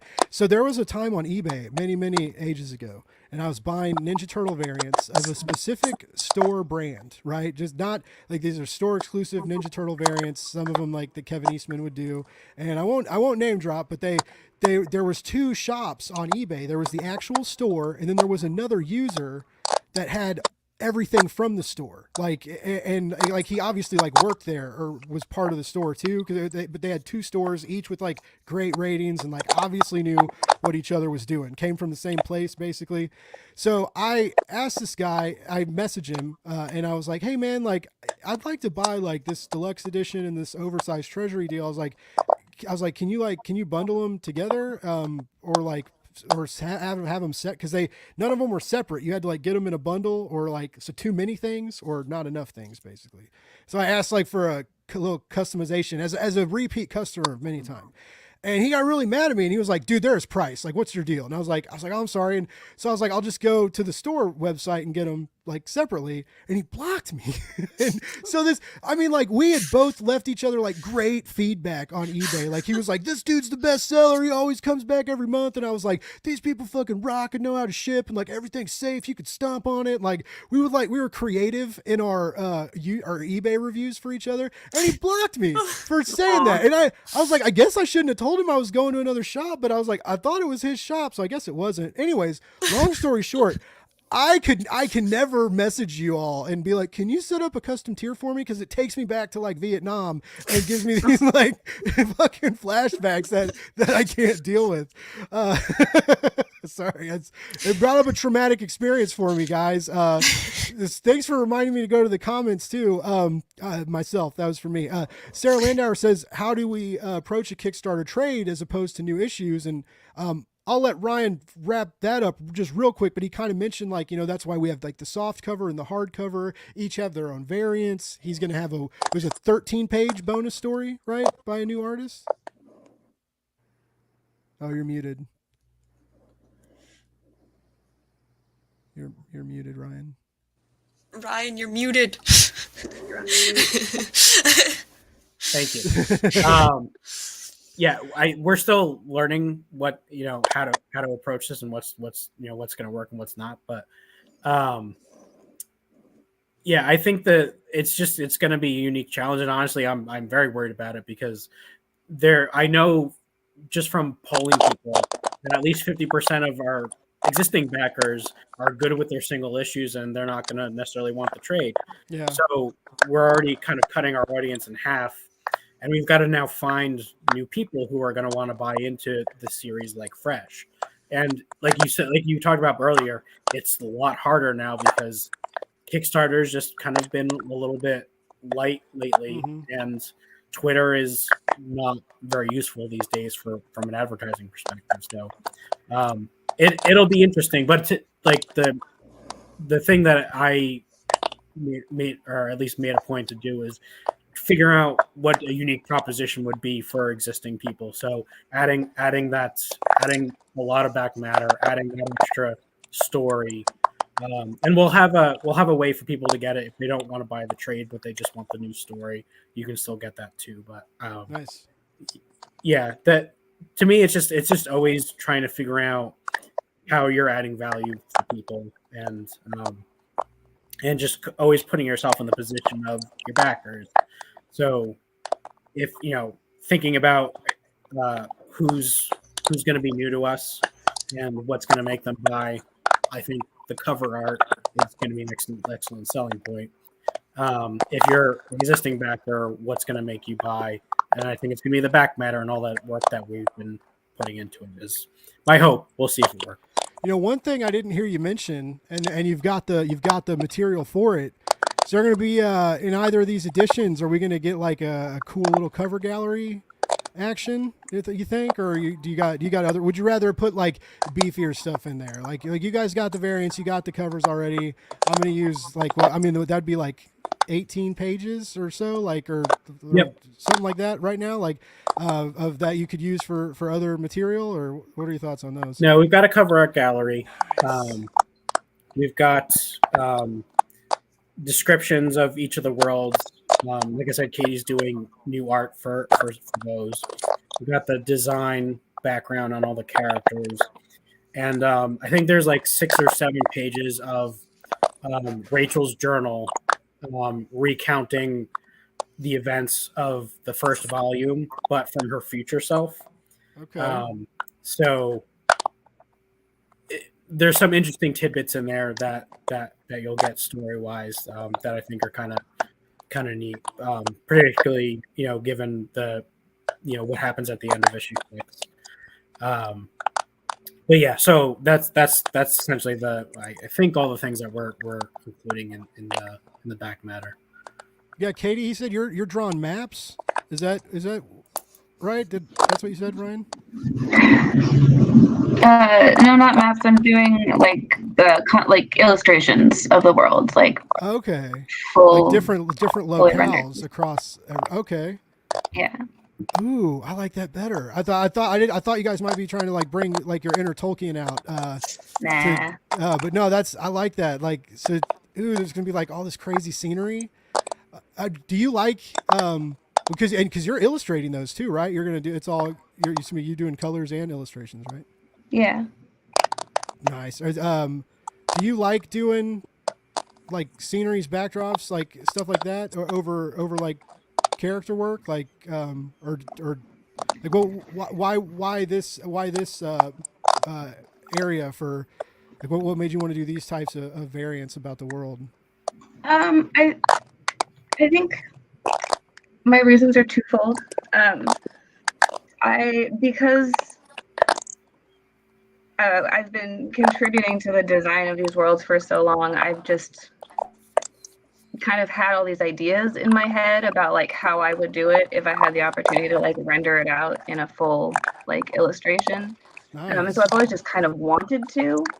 And I also have been wanting to update my portfolio with some new environment pieces because I haven't done any since school, which was like a while ago. So okay. Yeah, it's a lot of fun so far. That's cool. That's exciting. I'm stoked to see your line work, like because your colors are phenomenal. But I mean, yeah, it's gonna be interesting. I'm always interested, like when people do like everything themselves, and like I talk about how great like the collaborative effort is of comics, right? But also like when people can just like take everything under their own and put all that on a page, like it's got like a commanding thing to it, and you can like feel it. So if it's different, if the person should do everything themselves, right? No pressure, Kaytee, you got this. No, I believe in it. But it's when it hits, right? It hits a little different, and when they write it too, oh my god, that pisses me off. I'm like, that's just not fair. Do you judge those people, Nicole? Like when you're when they're doing everything, are you like, this motherfucker just no notes on the script other than it's great, and so's the art and the lettering, and like, you want to do my job too? Like, do it. Giving me all the questions. Sorry. It does. Why? It does. I keep giving her the crazy shit. I don't know why. I'm sorry. I'm always really impressed with people who can take on multiple roles. Yeah. That's for sure. I am too. Like it's just cool. Like, and it would be so nice too, right? Because if you could just do everything yourself, like I'll do the cover, I'll do the layouts, I'll draw everything. Now, I mean, like that's like so much work, and you would like break your back with stress probably. But you could still just like do it all, and then because that's one thing I've learned about the comic book creation process is like there are some people that like will do the campaigns and like they're not everything's done, and they'll get like some promo art done or like a couple pages to like make the Kickstarter campaign and like start the relationship with the artist and stuff. But like I mean, I think Ryan, like yours are always done before you go live on the campaign, right? Or like one issue's done and one's almost done, or like you're pretty advanced in your schedules before you go live. Is that? Yeah, I mean, I'm fortunate in that I've been able to kind of front the money to get the production done, and then usually the Kickstarter will just cover the printing costs. And for indie books, I always recommend that path if you can do it. Yeah. Just because it's a much easier selling point, especially if you're unknown and people are less worried if you're going to deliver that way. Especially, I mean, we've had some pretty big high profile failures to deliver lately, it feels like. So I think especially now, that's just a better way. And to me, it's just less stressful to not have that hanging over your head for a year to get everything done and delivered. And it also just makes my relationship with everyone else easier because it gives me the ability to be super flexible, and it's I just don't launch until we're mostly done, so I don't have to like sit there and message Sarah and Kaytee every day like, are you done yet, or are you done yet? I don't have to like keep pestering people to say like we've got to hit deadlines. It gives us a little who doesn't hit the deadlines, Ryan? No, I'm just kidding. No, I keep trying to get everybody to spill the dirty. I know. I'm trying to. They asked me to liven up the show. No, I'm just kidding. No one asked me to do that. I'm a wild card tonight. But no, I don't think you guys would have anything bad. Well, I mean, maybe, I don't know. I would. It sounds like everybody's pretty good at their jobs and comes to the bar on time. And, does all that good stuff. Like, I don't know why I said comes to the bar on time. Like, that has anything to do with working, but you're the writer, not me. Actually, that's a lie. I wrote a 2-issue comic book script that's going to be an anthology, so I'm one of you now. I'm a comic book creator like everybody else. What's the genre? It's an anthology about Peter Pan, sorta, and I wrote about a bird that's trying not to get eaten by tentacles shooting out of the ocean. Wow. I don't know if I'm supposed to like say the title or anything yet. I don't. It's for Cthulhu Invades Neverland, the new Travis Gibb anthology. So it's all takes place in Neverland and all this stuff, and Cthulhu's coming, and I wrote the story about a bird getting ready to warn Peter Pan that Cthulhu's, and it's trying to suck the bird down into the ocean with tentacles. It's really fucking intense. And shout out to David Hazan, the writer of Nottingham, who read it for me before I turned it in, and he goes, yeah, that works, that's good. And I was like, yes. And then I gave it to the curator, and he was like, dude, this is dope. And I was like, yes, didn't fuck up. Because 2 pages, that's not a lot, and I'm not trying to say that like I'm on your level at all. Like, I know there's a difference, but like to your first thing ever, like, I used to write short stories that were like, around 20 pages or so, and so it'll be like, I'm gonna like to make this a scene that's a story that works, and then like everything I did like was like 4 pages or 3 pages, and I was like, there's a way to cut this shit down, and it was like putting together this terrible puzzle, wildly stressful. I'll be real with you guys. I don't smoke weed as much anymore, but that night I took a couple puffs and like it made me entirely useless. And I was like, I had a notepad and I was drawing layouts that like Kaytee, Sarah, you would be ashamed to even look at. I'm such a terrible artist. It was like you could not tell what anything was in these layouts where I'm like playing with like panel placement and stuff. And so anyways, I'm like, I'm gonna lay down. I got my pen, paper in my fan. I pass the fuck out. I'm like, nothing happens. Wake up at 5:30 in the morning. Was like, oh, you got to cut that first panel and then move this around. And I figured it. I woke up from like a fever dream and finished the script at fucking 5:30 in the morning, and it worked. And I was like, oh, I forgot what like writing is like and creating is like, because I write reviews and stuff and do this, and it's fun, you know. And you got to be personal and like quick on your feet. But I haven't done anything with fiction or like storytelling in like a really long time, and it's really cool. And I forget what that part of your process feels like, because a lot of people don't get that. And it like when you make this thing and it turns into something, and then it turns into something on so many levels, like a script, into line work, and then the colors get laid over it, and then the letters get put on it, and then you all get to see your own work all blended together in this like ceremony of comic bookdom. You know, like, yeah, and you wonder, because you wonder sometimes, like, everybody says how rough this industry is and how like intense it is for some people, and you know, comic books will break your heart, like, and like things like that. And so like you really do gotta love it, right, to stick with it. But that's where the love comes from. It's from that magic, and you guys are all feeling the fucking magic. And that's why this book, I mean, forgive me for like getting all weird, but like that's why this book is special. And I think it got even more specialer. I know that's not a real word, but I'm going with it. When Sarah came on, like it just continued to shine, and I'm so excited to see this trade and to see these new variants. And like, I talked to a lot of people about like new issues coming out, and you all got these like twinkles in your fucking eyes when everybody started talking about issue 7, and it was like, it was mesmerizing. I was like, man, like everybody, like, it was like when you walk into a room, you want to be looked at the way you all looked at the screen when you talked about issue 7. It was like, that's the way you want to be seen in life at all times. You would never have bad days. I'm just really excited for it. And like I said, you sold the shit out of the trade hardcover experience. Like I have high doubts that you struggle with that campaign. Like I think you've got enticements for those people that are like, I don't want to buy the trade. I got all these other covers, and they're going to see these new ones and be like, well, shit. Yeah. You know, it's gonna I hope. But yeah, I mean, part of the difficulty, at least for me, is, you know, when you're working in advance and so far in advance of everything. Like, part of the reason we get so excited about talking about issue 7 is because, like, oh, we finally get to talk about like something that we've been keeping in for a while. Like I can't talk about the short that we're doing. We're like, oh, I so want to talk about just that 13-page short, because I have so many feelings about it.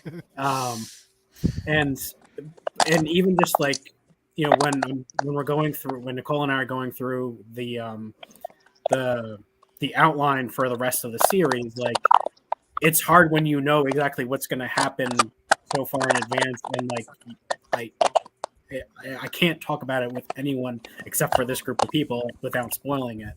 And keeping it in for what is probably going to be like a several-year process is just, it's tough, but like, oh, I hope it pays off. It's funny you mentioned that about having to keep it in, because there's a lot of creatives that don't, and it's cool. But I never knew this part about being pressed, right? And I guess it's cool for me because people like talking to me. But it always happens like during the show, they'll be like, "Yeah, there's this thing, we can't talk about it." And then like after the show, like, you know, sometimes we hang out a little bit and end up talking after the fact. And it never fails. Like someone will share like a secret variant with me, or they'll be like, oh, we're doing this, and like, this is the title of the next book, and this is the artist, but you can't say anything. And it's like, I'm like, man, I could put this on the fucking Substack and it would kill, but then like no one would talk to me anymore, and no one would come on my show.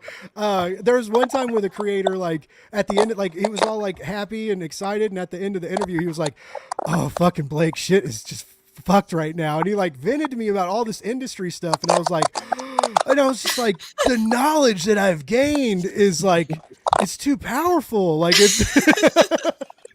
I was like, I don't want to know the secrets. I was like, I thought I did, but I can't. Now I've never said anything, you know. But it's funny that because there a lot of creators are very apt to share stuff, but it's like, you know, you're not signing an NDA or anything, but I mean, it's just like an understood deal that, like, you know, I can't. They know I'm not going to post this, so they're going to show me stuff. But it's a bummer, man, because it's just like, oh, I got the scoop. And it's like I always feel bad for our variant cover artists when because they'll come to me and ask me like, oh, hey, just a very simple question about the character I'm drawing. Can you just, what's the background? And then I'll pull out the chalkboard and start drawing. Right, well, here's what's going to happen for the next gazillion issues and the story arc. And I'm drawing all kinds of lines. And they're like, I just wanted to know what their eye color should be. Like, but like, here's what they feel at this exact moment in time. Yeah, but like that is literally like, I'm like, oh, this is an opportunity. I have a captive audience that I can type like a 6-paragraph email to. I'm looking forward to. You said you're going to include the scripts in the hardcovers. It's going to add like 140 pages. Like no, actually, now that you say that, I did leave that out. We do have script line color art comparisons. Cool. For some of the pages. I love that process shit. I love it. Yeah.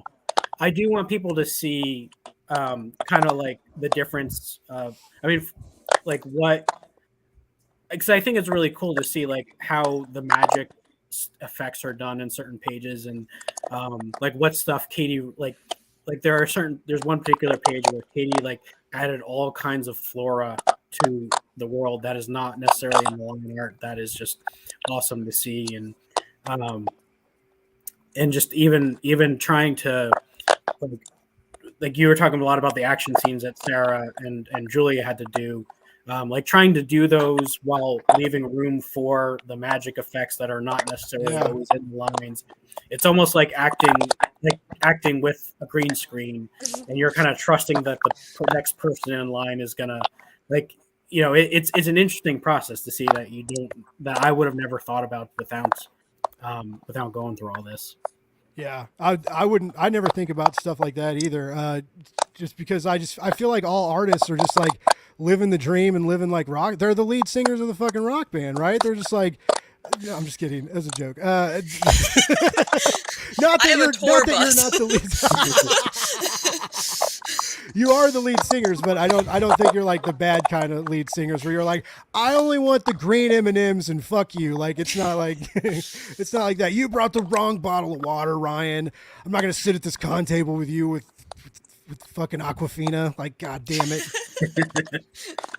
Get out of here with that Ozark. Oh, what is that? Ozark View or Ozark Park? That shit always tasted like metal. Well, we had that in Kansas City, Missouri. I didn't like it. No, that is a funny way of putting it, Ryan, because it does feel like sometimes when I draw stuff, like, it's like, okay, well, Katie's going to put, like, the smoke of Kayla teleporting in here, so it's just kind of like they're acting, and then Kaytee comes in and, like, actually makes it look like magic, so it's, like, almost like I'm drawing the actors, and then she's doing these special effects, so it's fun. Oh yeah, and sometimes it's not whole people either, right? Like there's like people are inside and outside of like of the gateways sometimes, and like you're having to just like stop part of your illustration so that like and then the colors will take over it too. Like those, I don't know, that stuff. So it's cool, like how just passing these images around. Is everybody digital artists? Like, do you both draw digitally? I know Kaytee colors digitally. Yeah, I do primarily just digitally for this because it's easy to like change stuff around the most. Yeah, so I think the only time we had physical art was issue 1. So I think it was issue 2. Julia converted from paper to digital. So but you would never. There's a full set of original art, Ruination #1. Do you have them? No, I wasn't gonna make her mail them from oh Italy, man, but I should actually ask her what that could be like the arc, like the fucking arc of the Kickstarter Covenant. Like when you, like ideally, I think I've asked you this before, but I can't. Like how many everything goes right and your audience stays loyal to you and you get to do what you want to do. How many issues you going? Or are you gonna would you go farther? You're like I wouldn't stop, or like, do you have like a plan? No, I'm a huge fan of like defined endings, and there is an exact number of issues. I mean, there's an exact amount of story that I want to tell, and if I want to continue, um, there are a couple of things I would want to do. I probably would do more one shots, and then the other thing that I kind of would like to do at some point is like Curiosities from Another World spin-offs Yeah. featured in each of the worlds that we visited. Um, Oh. so like a Curiosities focused on the fairy world, Curiosities focused on Fluffy's world, because there's a whole lot of backstory that we've written that isn't necessarily needed for the direct story, but like I could probably do a set of short stories in each of those worlds that I think would be interesting. That is exciting. I guess real quick, I know I've kept you all for over an hour and a half, and so I know we need to wrap it up. But like, we didn't mention Curiosities, and I know it's a really awesome. Like, I mean, I don't want to say the A word, right? Because then it puts a bad taste in people's mouths sometimes. But it's an anthology. I mean, it's just there's been some weirdos on Kickstarter, but Ryan's not one of them. He all of these have been delivered. But anyways, I know you keep mentioning working on more stuff, and we saw a little some of that new, a little bit in the variants you showed off. Like, are you working on that, or is that kind of back burner right now? It fell by the wayside a little bit, but if you read through the end of volume 1, I think you get a sense of kind of why we held off a little bit. But the intention is to go back and do a volume 2 for Curiosities when it keeps getting pushed off. But my hope is soon that we'll see that at some point. It'll probably be another short story collection in the same location. Hopefully, but a lot of the similar characters you'll see them, because that whole hive story arc does have an end that I do want to get to at some point. But, but I've just been focused on pushing Ruination at least to a certain point before I go back and revisit Curiosities. I gotcha. I mean, it's baby. You gotta take care of baby. It's a hungry baby. It needs to be fed. It needs to be taught the right things. Well, and I always worry about if I slow down too much that I'll lose my audience. Oh yeah. And what did you not get great crossover between Ruination and Curiosities? Well, Curiosities was never a Kickstarter. Oh, well, I thought it was. I'm sorry. No, I just it was just kind of self-published. The only copies that I've really sold were as part of the Ruination Kickstarter, for the most part. I had it up on a site for a little bit, but I haven't really done too much with it promotion wise. But my hope is now that this Curiosity was my first book, I did it mostly on my own. I thought it was going to be a good initial project to kind of get my feet wet, which was the dumbest thing in the world to think. Because I thought I'll do short stories. That's what everyone tells you to do. But what they don't tell you to do is to do 7 short stories with 20 different artists and, and no editor. So the smart thing that I'll do next time is have Nicole or someone, or if she's not available, someone else come in, help me edit this and get it into a much better place. And, hopefully have, Kaytee, Sarah, and some of these other artists that we've been working with. The wonderful thing about Ruination now is that we have an awesome network of artists that we love working with, who I think would be perfect to do some of these short stories. I absolutely want I want to do sequentials with Rio at some point. Curiosities is a perfect place for me to do that with her. And a lot of the other artists that we've worked with. Yeah, and you can, when you're not paying for 22, 30 whole pages, right? You can split that up between different people, and maybe add get some artists that you may sometimes be a little bit over budget, but when you cut their pages, then you cut the page rate too, and you can like kind of finagle the cost and like do Yeah. you know, like, No, I don't know what definitely- Rio charges, but I feel like she should charge a lot, like a bill that I wouldn't be able to pay. Basically, I mean, unless I asked Phil Hester at the con if he would take payment in smiles, and he he was like no. I was like I wasn't serious. But no. Well, I get on that note, like, you know, asking what, you know, Ryan's future projects are. Like, anybody else got anything new that they'd want to announce, or anything that like y'all like got going on? New books, new, I don't know, anything, new switching social medias, like where do we find you, like that kind of fun stuff. None of you are. Everybody dropped off the internet. We're like, dude, Blake, we went rogue. Like there were too many Ruination links, bro. Like we had to go off the grid. like none of us we're not on social media anymore. You're not though, Sarah, are you? Or like Still not, no. that's insane. That's why you're fucking so happy. Yeah. Wow. It's great over here. You're all smiles, and like that's it hasn't taken that life from you yet. You haven't sacrificed part of yourself to exist digitally. Do you have like a store or an Etsy or anything where you sell stuff or anything like that? Not right now. I should probably set one of those up. Yeah, but- you guys got to start getting ready to get that Kickstarter money. Like, like, you know, the residual stuff. Like, there a lot of times when I've missed Kickstarters, right? Like, I found out.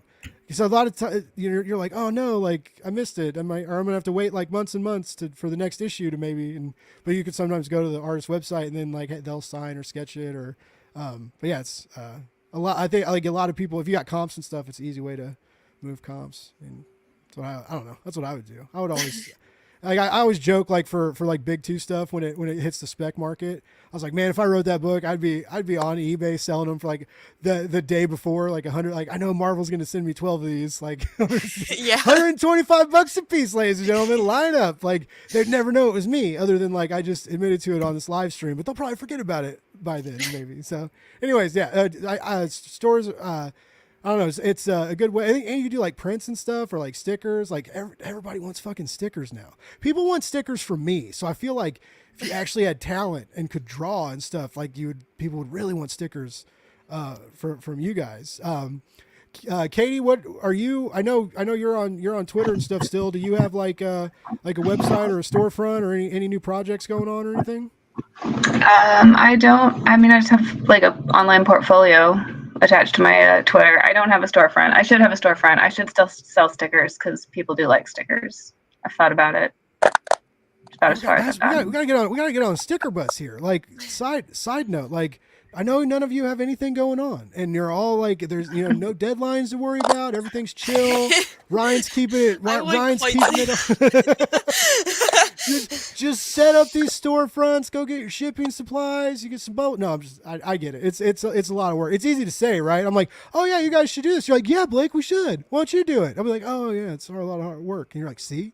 Anyways, well, Ryan, I've wondered, like, how much stock do you have of like all these variants and stuff? Do you have like a vault of Ruination, just like, or do you order like a little conservatively for the campaigns? No, I do have excess because my plan was always, when I can't do cons right now just because my kids are young and it's hard to get away. But the plan is to eventually start doing some local cons and selling some of the extra issues that way. But the variant covers I do smaller runs for, and the promise was that I wouldn't do additional runs of them so that they're limited. So like all those variants, there's probably like 30 copies left of each of them at most. But yeah, there's a whole bunch of short boxes in a closet somewhere with my excess Ruination stock. And then Nicole, what about you? Is Road Trip still going, or did all those issues come out already? All the issues that are done so far came out. Okay. I was lucky enough to have the first 3 issues, which is the first story arc that was published by Scout. That has all come out. They even did a reprint of issue 1, which I was really excited about. Nice. And the trade collecting them will be out later this year. But I do have more in the works when I find the time to write more of the scripts for the next arc, which is planned to be, issues 4 through 6. Nice. Anything else coming up, or are you mainly on the editorial side of business right now? Mainly editorial. I can kind of tease because I think it's going to be, I don't know how soon, but I did a bit of freelance writing for like an indie book. So those should hopefully be coming to Kickstarter soon, but I can't really talk too much about it yet because I don't know how much I can talk about it. No worries. That's cool though. I'm excited for you. That sounds awesome. Thank you. Well, everybody, this was so fun. Thank you for putting up with me for almost 2 hours. I know that's hard, and I appreciate you. I asked Nicole all the hard questions, and so I apologize for that. It was weird. It was weird that happened. But this was so great to have everybody on the show, and I'm so excited for this series to continue. I talked to Ryan in the green room, and it was 2 years, in March 25th was Blake's Buzz's 2-year anniversary. And it's crazy. Like, think about those, what all's fucking happened in 2 years. And like, it's like, whoa. But one of my first, when I launched the blog, because I used to not want to do a blog. And then one day I was like, I got more to say and need a blog and to like review comics and Ryan, I don't remember what I reviewed that he read, but if he read anything or if he just saw like this dude reviews comics and he messaged me and it was a nice welcoming message and he used my name and he knew he acted like he knew who I was. So like he did that. Like, I was like, oh, this guy's a good writer. And I was like the dramatics in this email are great. But no, he messaged me this issue and I read it and it just rocked my fucking socks. And it was like, I was like, man, I can't believe this is coming out on Kickstarter and it's not coming out from like Scout or Vault or somewhere that could very easily publish something like this. You would think. Ryan's like, yeah, very easily my ass, bud. Like we've never pitched Ruination, Blake. Okay, no, but it does shock me, but I do like that. I like that it's happening anyway, and it's happening so strongly. And like I said, 7 issues total, 8 going on strong, like 7 officially, and then Tales of Ruination, and the trade coming out. Like you guys have this impressive like all these campaigns you've done now up to now, and it's so cool, and it reminded me of like, back when I used to be like happy-eyed and love this shit, and I was new and innocent before I knew the dangers of the industry and the catastrophic way it treats indie creatives.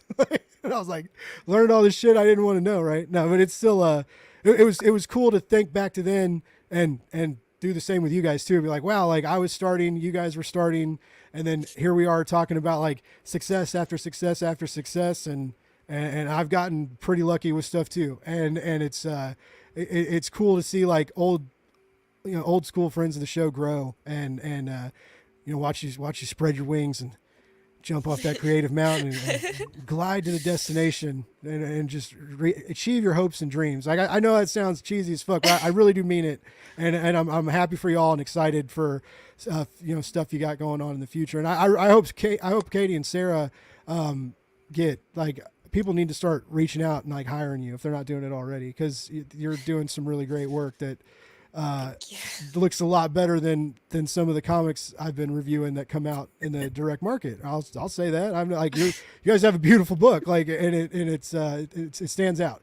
And Nicole, same for you. Like, great to have you back on the show, and I'm excited that you're still so like chaotically busy but chaotically neutral and in control of it all. It's so impressive. Thank you. You. My God. All of you are impressive, and I wish you the best. And unless anybody else has anything to say, I'm gonna play the music. Did I miss? I have one quick question. Actually, this is for Ryan. I've been waiting for like a segue, but no natural time came up. I was wondering, am I ever going to does Silas get like a face reveal? Do I ever get to draw his face? I don't know if that's a giveaway, but I've just been wondering. I don't know if we'll actually see it, but Okay. we will explain why he wears the mask. Okay. Yes. Intriguing. Thank you. That's all I wanted to say. That's a good question. You would think your host would have asked a good question like that. Fuck. Slacking. Fucking slacking over here. I do actually want to address Sarah Landauer's question. Which one? Oh, shit. Very This last one? Yeah. Okay. Sorry. Just because we haven't talked about her at all, but the other line artists that we worked with on Tales, Elizabeth. Oh my God. Yes. I thought of that too. Yeah, Not the same thing. Sorry. Yeah, no, I mean a lot of stuff we've done has come out exponentially better than we thought, but like special just shout out to her and the work that she did on that book was just, I mean, it was amazing, and Kate, the way that Kaytee colored it just took it to another level. I loved her style. It worked out so perfectly for the story that we told. And the way that, and we give her a special shout out in the trade in those progress comparisons, because the covers that she did, like literally usually I don't go to the line artist to do covers because we don't have time, but she finished the book pretty early and she was like, hey, I'd love to do a cover. And I was like, oh, okay, here's a concept that Kaytee and I had, and she came back with like 8 other concepts, and I literally couldn't pick. I was like, I need you to do 2 because these are all amazing. Like she did such an amazing job. She should be able. I think she's pretty busy these. Actually, Kaytee, you're working with her on a book now, right? Yeah, we're doing Boston Metaphysical together. What? That's fucking dope. Yeah, it's turning out quite gorgeous. The Kickstarter wrapped up last month, and it was like quadrupled their original goal or something. So wow, that's a sweet gig. That's another like long going. Cause I'm very impressed when like Kickstarters can keep sequentially going. Like I just have heard it's like really hard work. So that's cool.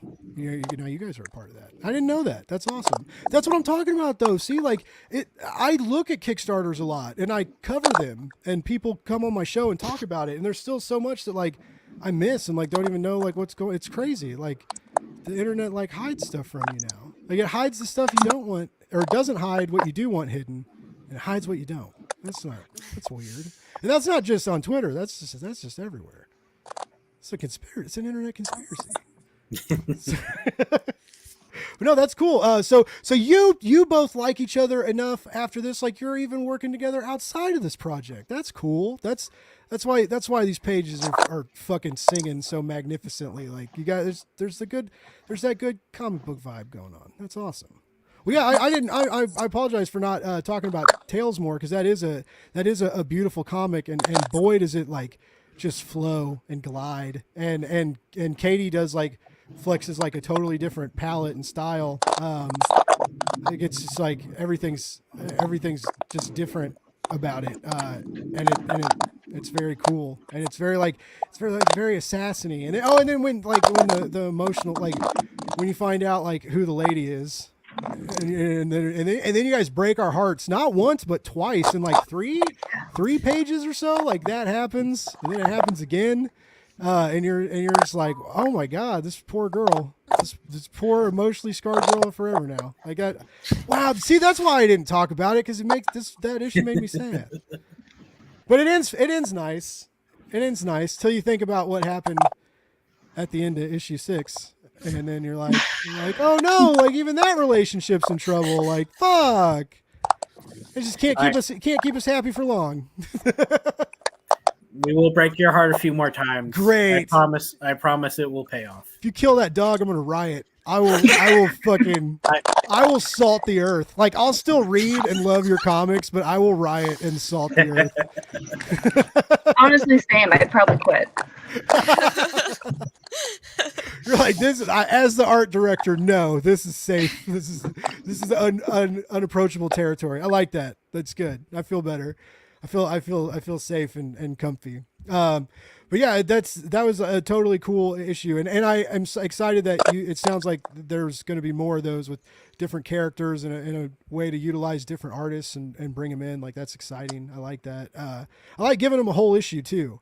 You know, not just like, I don't know. It seems like a lot of B stories, don't get as many pages. They're just like included as like, back mat. You could have done that, right? You could have, which like, I mean, I guess you still could one day, but those could have been like 2 pages at the end of each, issue almost. But then you would lose that flow, right? If it was like that whole one shot experience, because it's like, just like I said, that would be to break that wouldn't be smart. That's why Ryan makes comic books, ladies and gentlemen. I don't. I run a comic book show where I pretend to know what I'm talking about, and then find out quickly that I just make things more difficult. But people keep coming back. And all these people have been on. Nicole's been on 3 times. Ryan's been on 3 times. Kaytee and Sarah have been on twice. So I'm not the worst, at least. Like, tell that to my family, everybody, please. No, I'm just kidding. I'm kidding. No. So again, I hope I appreciate everybody tuning in. And going once, going twice. Did we miss anything or wanted anything else we want to shout out, or like anything special? Any way you guys could try and make like anything they can buy from you online or make money? Some back alley internet deals, like what? No, all right. Well, everybody, thank you so much for tuning in live. This has been so great. Please follow Ruination on Twitter. Keep an eye on these creatives because they're all worth keeping an eye on, except Sarah, because she is technically invisible because she's not on any social media platform. I don't exist. I don't even know if she's here right now. This could be artificial. This is the new AI algorithm. It's wildly impressive. He's on to us. Yeah, it's like, it's not only coming for your art, it's coming for your artist. It has taken over Sarah. No, I feel like that would be the opposite then. You would be like on all the social media platforms, right? Like, how does she post like 5 Instagram reels, 2 Twitter videos, and a TikTok simultaneously? It's because you're like a cell phone in your head. Anyways, that's don't be that. Like, stay okay. Like I said, stay happy, stay pure. Everybody, thank you for tuning in. It's been awesome. I am so excited for this trade. Got a show ready for anybody who wants to come back. Sorry, when the trade's live. Happy to help promote that in any way I can. And because I just appreciate y'all, and I believe in Ruination to the max. And you're one of my favorite genre fiction families. And I hope you guys keep cranking out the jams, keep the band together.